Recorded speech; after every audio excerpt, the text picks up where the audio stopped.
OK, let's get the front page headlines with Sandy. Morning, Sandy. Very mixed bunch this morning. Pretty much every single paper going in a different direction. The Guardian is looking at the anti-corruption conference, which is getting underway today. We heard all about the build-up to that, didn't we? But one of the concrete measures that's going to come out is to do with the property sector, and the government proposing bringing in legislation that means if overseas companies invest money in British property, it has to be transparent. They have to register so we see whose money it is. It's an effort. There's a suspicion that there's maybe been money laundering going on through the property sector. Would it be great if every major city did the same, you know, New York, Hong Kong, It does need to be everyone, as you say, but it's a start, isn't it? Cameron rejects debates on Europe on TV. This is the Daily Telegraph saying we won't see the sort of leaders' debates we saw in the general election in the context of the EU referendum. They've also got on the front page a story that's been overtaken by events overnight. There was a case of a woman who turned up for work. She worked for a temp agency. Turned up for work in the city, not wearing high heels, wearing very smart, flat shoes, and was sent home without pay because they said you have to wear high heels to work. Are we going too far here, Sandy? A bit wonky, aren't we? I don't know. You know, it used to be dressed down Friday. All right, not in our job. We can wear what we like. But in the city, you know, I don't know.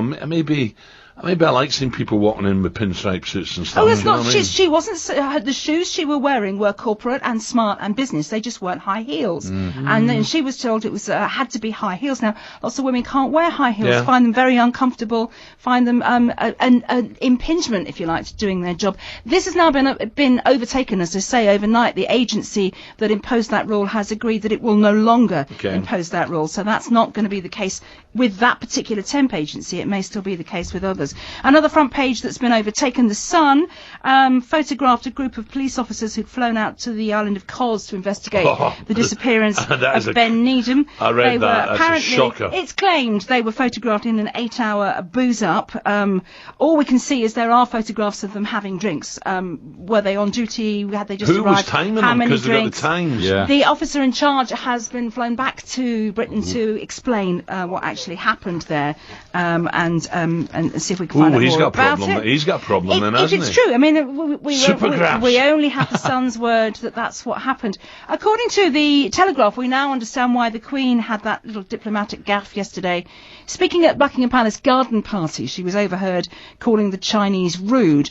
Now, it turns out it's the usual cameraman that films these events, but the Queen's umbrella, she wears this big domed, or uses this big domed plastic see-through umbrella.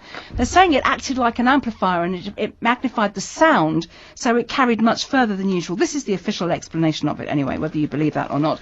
If she did say it, so what? That's her feeling. But it's diplomatically difficult for these things to be overheard, and particularly when it is the Queen. It was a bit like Mr. Cameron, what he said about Afghanistan and Nigeria. You know, most heads would have nodded. But but there's one thing saying it in public in that sort of forum, and there's another thing if you then want to sit with them in private and actually get some changes made. If you've upset them, you're on the back foot before you even start. So, you know, you don't want to be having to be apologetic and defensive before you even start negotiating things. And he knew he was on camera, didn't he? He's a seasoned politician, I'm of the conspiracy rather than cock-up camp as well on that one, but there's no proof of that, is there? This is quite sweet. This is a wealthy property owner so impressed with his window cleaner that when he moved to Spain, he flew him all the way from Dorset to clean his windows for him in Spain. You think there would be possibly some Spanish. Have you been down there, Sandy? Sandbanks is very smart. Isn't that Harry's neck of the woods? Yeah, very nice. Can I just take a moment to pick up a couple of the tributes? This is in the Mail. Tony Cozier, one of the great voices of sport. He was a West Indian cricket commentator who really was one of the great standard bearers for the great era of West Indies cricket, but also campaigned and spoke out on some of the troubles that were going on within that sport.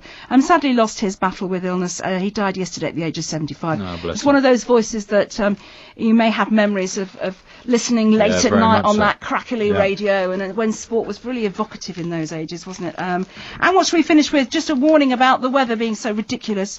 We actually had 2 weeks of rain yesterday in 12 hours.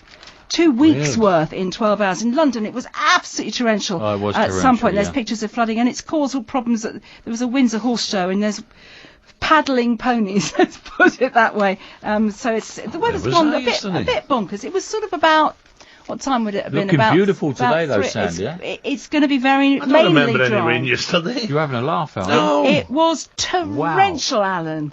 I was Must down. have been somewhere else. Well, that was I in was Waterloo down- Station. I was down near Ascot, Alan. Were you? I've never seen. I thought I was in Malaysia. It was I that swear sort of I rain. didn't see any rain at all yesterday. Well, there you go. You And missed it. You've had a bit of fortune. Right, Andy, thank you. Right, 6:42. What's happening, Ray? Tell me something exciting happening. What you doing the weekend? That was interesting. What Moose just said. Funny enough about John He Terry. doesn't and like high Mandy- heels either. John Terry and Manchester United. No, the weekend I'll be at. I'm working at the bridge on Sunday. So looking forward to that, Alan. Last game of the season, obviously. John Terry's send off, possibly on Sunday. We'll wait and see what the score is, and then no, nothing Saturday.